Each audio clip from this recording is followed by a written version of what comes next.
Now, can somebody tell me why is LaToya so childish? Like, it's not even a funny childish. It's just more so like a stupid childish. Hold up.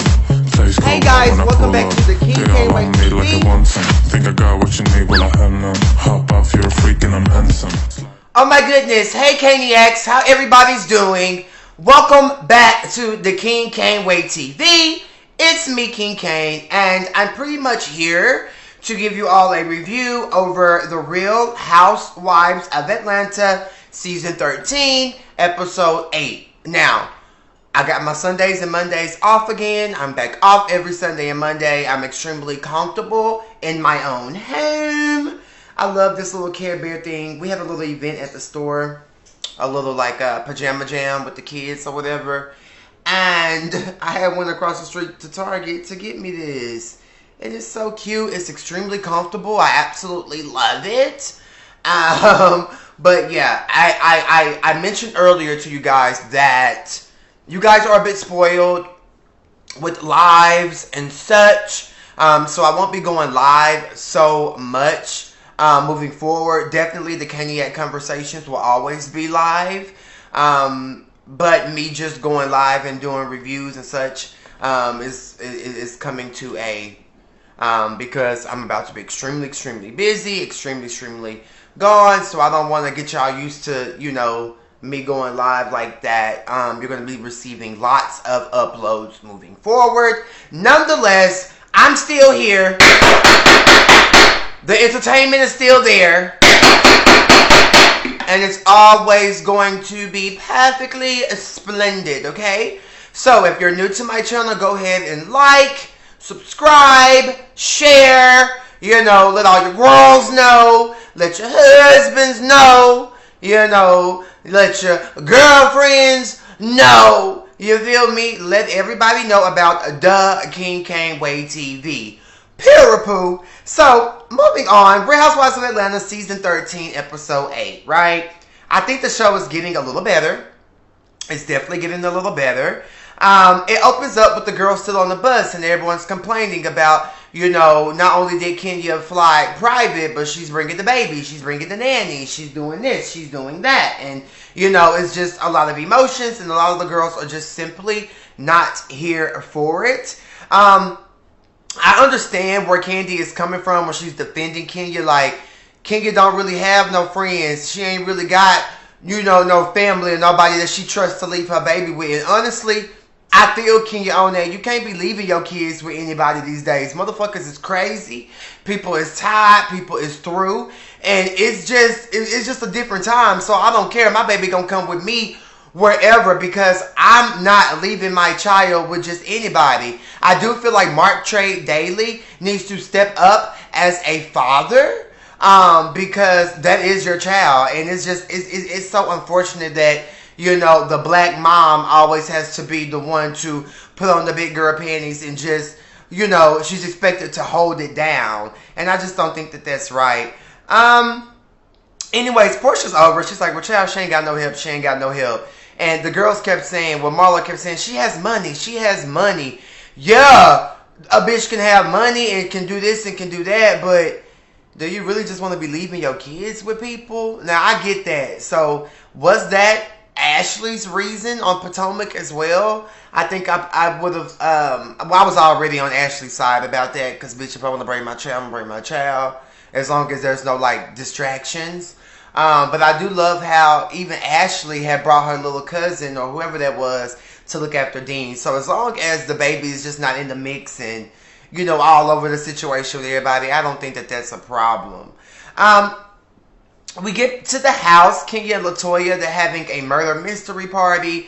Basically, a lady comes over to just fill them in on how the party's going to go. Y'all know what, like, the murder mystery game, like Clue. Like, that was the type of thing that they were doing. I thought it was different to try and do. But I just think it was a failed effort at bonding. Cynthia arrives. I love Cynthia's hair in the confessional. I think the blonde is absolutely beautiful. I like the side part. I like the curls. It was giving what it was supposed to give per and rolling Ray voice. I thought it was super, super, super, super cute. She loves her room, and she's just excited to be there. The bus girls arrived. Drew, Portia, Candy, Marlo, Shamia. They all get there. The bus ride was only supposed to be 4 hours. However, the bus ride ended up being 8. Now, my whole thing is this is because all of you hefty whores stopped and got a bite to eat. We all know Candy loves to eat down.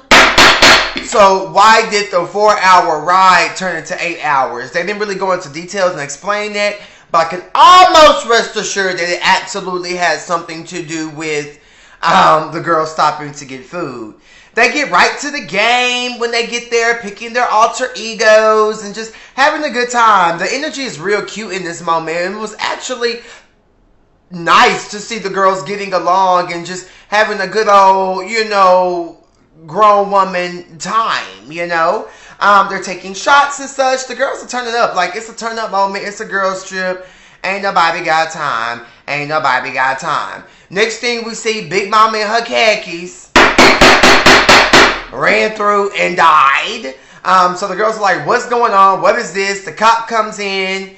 I already love the fact how Kenya said earlier that either have the gun up or have it down. Don't point it at nobody. We're in a different time. So we don't need no white cop running in this house with all these black women doing nothing. Shout out to Breonna Taylor. Keep Breonna Taylor's name alive. And I'm here for that. It was a definite key to see Portia big ass jump. And behind that couch, they even played the reback. I said, look at Portia, but period. Because, baby, let me tell you something. You never know what's going on. So you always got to be on your P's and Q's. And always be ready to do your goddamn bear jump and then land. And that's just pure poem. We all know that Portia's from Decatur, Georgia. I don't know too much about Decatur, but what I can tell you is I go to the DMV over there in that mall in Decatur. And it's quite hood. But it also gives me my hometown, Tyler. So it's kind of like, okay. But it's still very, very hood. So, they're playing the game. Honestly, what the fuck is going on? Drew said it was the most ghetto murder mystery ever. Kudos to Kenya for trying to get a game going. But y'all could have did something else. Y'all could have played Never Have I Ever. We didn't need these extra theatrics. Okay? Tanya, Kenya, and Candy are pretty much the only ones trying to play the game. Meanwhile, Portia, Shamia, Drew, Latoya, everybody taking shots and pussy popping and breaking, knocking over goddamn lamps and just having a good time. At the end of the day, these bitches was on the bus for 8 hours. Don't nobody want to come in here and focus on no murder mystery game, bitch. We ready to drink. We ready to take shots. We ready to pussy pop. We ready to do something. We don't want to sit up here and use our brains, granny. Fallon arrives in her all black. Fallon is just so pretty. I was so happy to see her come and be a part of this girls trip. She's so damn cute, period. Latoya seems like she's over the game as well and joins Portia and them having a good time. And it does kind of seem like Kenya caught on to that. And that's when Kenya starts saying, Portia, Shamia, come on, you guys. What are y'all doing? But her imitation of the girls was hilarious because that's exactly how the girls were acting. However, Kenya, it is what it is. Shut up. And just have a good time. She's just always looking for something bad or negative. However, that little imitation was hilarious. I'm loving everybody together again. Tanya wins because she was the one who put in the most effort to try to figure out who the killer was. So she was able to get a better room choice than what she had. Latoya, she starts talking about Fallon. Like, girl, why you not staying here? Y'all got the villa next door. Honey, when you're married and you're happy and you have the coin, I could be here and then I could rent the entire next door villa with me and my husband. We got our own plane. So, shut up. Fallon's pretty much like, shit, I brought my husband because that's my best friend. The girls are like, oh, and LaToya's like, don't, shut up with that aw shit. Shut up with that aw shit. Shut up with that aw shit. Girl, fuck you. And just like Drew says, she don't care about her husband, so, aw. And it was sweet. It was cute, the fact that she, you know, your husband, as long as y'all keeping it over there and he's not keeping you away from the girls, do what you do. Like, these girls are, they too involved in each other's businesses and lives. Like, at the end of the day, that's my man. My man not here. He's not amongst the girls. I'm going to come and show up and do these girl group activities and scenes and things like that. But I'm definitely going to bring my husband. That's on her. So, Kandi is pretty much defending the whole LaToya versus Drew thing, saying you can't tell somebody something negative about their husband. Okay, but what about this girl going around talking about this girl she don't even know and just being nasty and mean and rude about the whole situation, like low-key trying to drag Drew? So you ain't gonna talk about that, but we all know Kandi. Don't talk about my husband. Don't talk about my husband. NDA, NDA, NDA. And speaking of Kandi, you know, she was so, you know, butthurt about those rape allegations, and the alleged all this and all that from Porsche, and Phaedra, Big Booty, Big Lip Parks. I want to know why,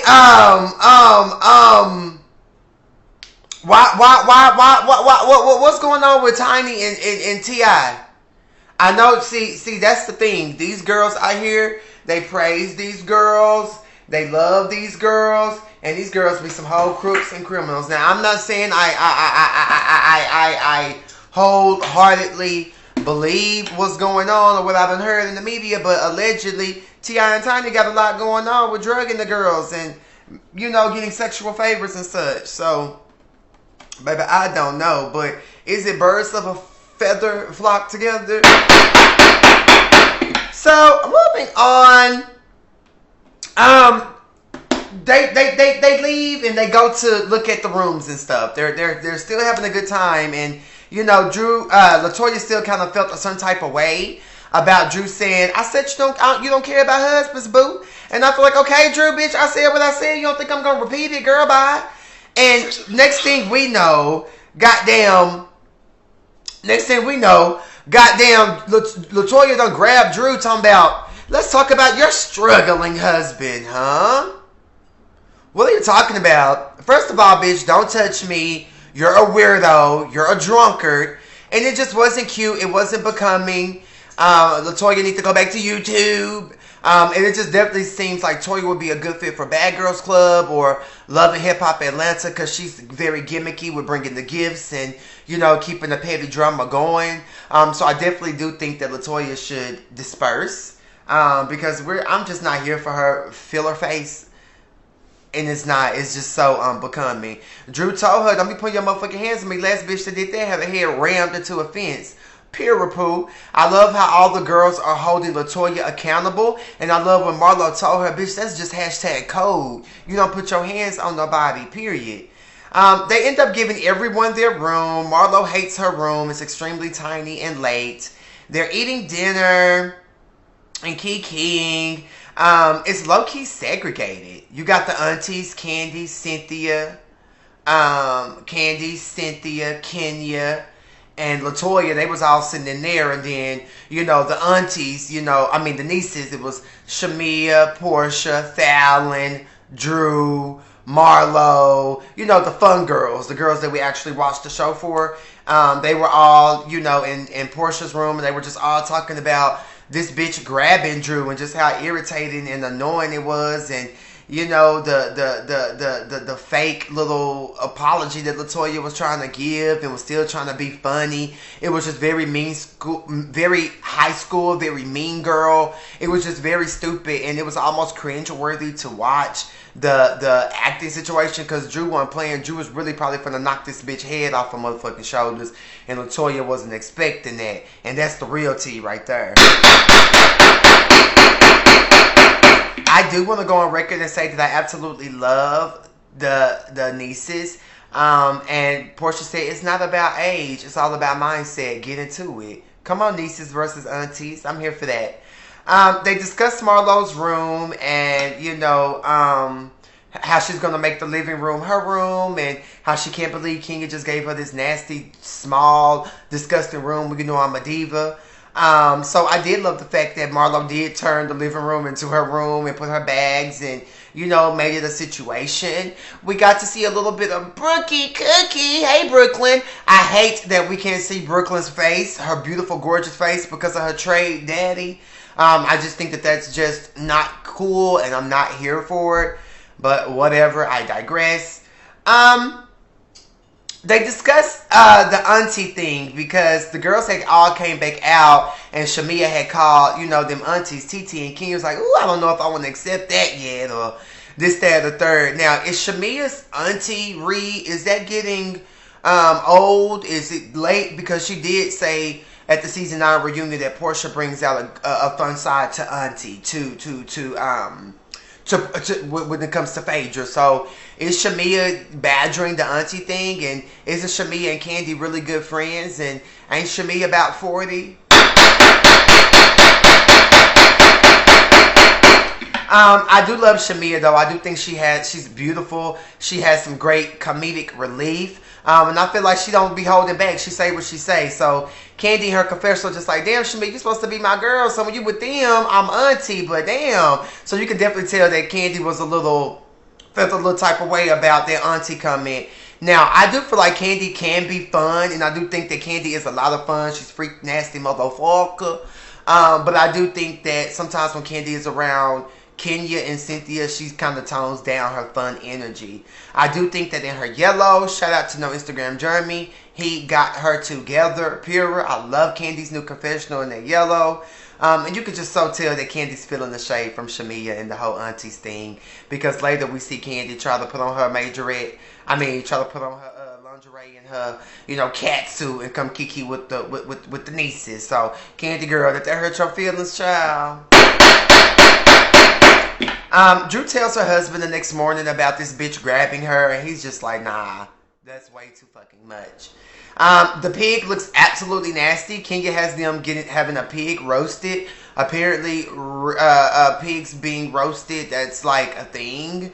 I don't think I would ever eat pig. Ugh, that just sounds so nasty. Is a bacon from a pig? What about chitlins? Are those from pigs? Because if so, I do eat pigs. Ooh. I don't blame Kenya for bringing her child. You know, she loved her child, and that's all she got. And I'm over them talking about that.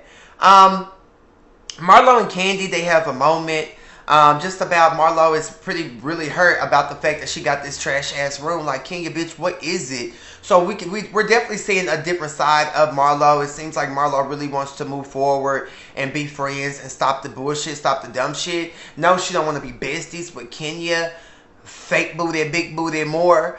But she just feels like, damn, girl, is it that deep for me to get this room? Like, what the fuck? I can't. So, child, who knows? Candy said that she feel like they need to talk and just move forward because it is childish. Where's Marlo's peach? We want to see her with her nephews. Marlo has just come a long way. Marlo is really that girl. Portia and Shamia sitting at the pool, and they discuss text message gate from Dennis. It seems like Portia's flattered by Dennis's words and the things he's trying to do. Portia, please don't fall for the trap. Shamia was just like, Shamia being Portia's best friend, she obviously knows more than what we do. It seems like Shamia is Team Dennis, and she's just like, friend, go forward, do this, do that. Like, girl, what's tea? So hopefully they could get that together and make that do what it do. But, I mean, I don't know. I don't think I will go back to a man who's constantly cheating and being disrespectful and nasty. But Portia's a grown woman, and, you know, hopefully she figures it out. Candy tries to tell Kenya about Marlo wanting to talk. Kenya paid the dust. The girls are all just hanging out at the house. There's no food. But Kenya ordered food for herself. Now, Kenya, you are the host. How the fuck you gonna order you a goddamn po' boy and you didn't order nobody nothing? Now, I get it. Everybody phone work. Everybody can have Uber Eats. Everybody can do what they do. I absolutely get that. But damn, as the host, you ain't gonna have brunch and lunch for the girls. And then the pig, she just like, damn, I got the pig being roasted. Like, that's it. It wasn't cool. It wasn't nice. But honestly, me in that moment, I wouldn't even been tripping, bitch. I would have just ordered me some food. Like, huh? Or I would have went out and got something. So Yeah, it was tacky, but at the end of the day, a bitch like me, I'm gonna be ordering my food anyway. That's just on her. She said that they could have ordered their own, period. So let's talk a little bit about Sandwich Gate, because Kenya kept saying that there's food in the refrigerator, there's food in the refrigerator, and Shamia's like, there's lunch meat in the refrigerator to make sandwiches. Girl, nobody want no sandwich, hell. And it's food that you have to cook according to Portia, so... Girl, Candy was absolutely mad about that crab cake. Now, I'm thinking we're about to get into a little bit of Candy versus Kenya, because I think that Candy is low-key getting over Kenya's antics, and Candy just really didn't like the fact that this bitch invited it. All the girls didn't like it, but Candy was upset about not having her goddamn crab cake. And it definitely does seem like, even on the preview for next week, it does seem like Candy is just really getting over Kenya's antics. So, child, we'll see. Kenya ends up sharing a little piece of her food with Tanya, because Tanya just kept bringing it up, and gave Shamia a couple fries. And Shamia said, ain't no salt, no ketchup. I like Shamia. Shamia is just like Portia. They have really good comedic moments, and I love it. It was funny to see Kenya sitting over there eating her crab cake, and everybody else was eating chip and dip, and I'm gagging. What in the Travis Ware finale is this, okay? Next we see LaToya Childish ass done bought Drew a wig. She's really trying to keep this wig thing going, and it's boring at this point. Nobody's on it. Everybody has moved past it. Like, it's lame. I definitely think that Candy does look good when she came to sit down at the pool, in her dominatrix outfit. Showing us that she's still a young girl. Don't get it twisted. That's why I'm telling you. I know Candy felt the way by the aunties coming. So the girls eat dinner. The spread absolutely does look nice. However, I can't with the wig. LaToya just looks mean and nasty while everybody just having a good time. I think that LaToya is missing the point about the wig situation. Like, she wants to bring it up again at the table. Girl, just let it go. Like, nobody's on it. She want to buy her a wig. She's telling Drew this. Drew was just like, girl, I don't need no wig from you, but I got something for you. And I love how Drew did that. Candy said, touche. I love how she gave this bitch a goddamn signed photo of her, because you are a fan. You watch her so much. You didn't like her from the game. You're a super fan. That was some good classy shade. And let me tell you something. I think that Drew doesn't have to do too much, because little moments like that is real cute. And that's the type of moments we like. Like, girl, I'm not finna go back and forth with you, bitch. Because you're a fan. So let me just give you an autographed photo of me, pussy hoe. And I love that moment. I do love how Marlo said that it's a sisterhood. And, you know, she wants to talk, you know, to Kenya about her room and how that really hurt her. And Kenya's just like, well, I think Kenya hasn't let go of Marlo talking about her mama not wanting her. Y'all remember that time when they went glamping and Marlo was just being very nasty and saying that stuff about her mom? I think that really hurt Kenya, because her and Marlo were cool a couple seasons ago. So we do know that a dynamic shift is going to switch up and happen. So could it be Marlo and Kenya coming together, and then maybe a little bit of Marlo versus Portia? We'll see. All in all, I felt bad for Marlo, because we all know Marlo is a fabulous ass bitch. Give Marlo a room to put her shit in. Kenya and Marlo really need to dead this shit and let it go. It does seem like Marlo is a little hurt, because she's like, girl, all I talk about was your fake butt and your skin. Like, that's it. Like, girl, you know you've got injections. You've had something done to your ass. Just tell the truth. Like, it's okay. But, you know, Marlo ends up getting up and walking off. And I really just, I'm seeing a change in Marlo, because the old Marlo would have kept the shade going. But, you know, we'll see what's going on. That's pretty much Real Housewives of Atlanta season 13 episode 8. It's taking us 8 episodes to get into the tea. I do think it's getting a little better. However, we'll have to wait and see, because next week I may be bored again, okay? Anyway, guys, I love you so much. Thank you so much for tuning in. Like this video, share this video, leave a goddamn comment. Become a member of the channel. I love you guys so much. This has just been perfectly splendid. Have a good night. Stay safe, stay safe, stay safe. And I'll be live a little later with Archie from Real Hot Boys of Houston. Bye.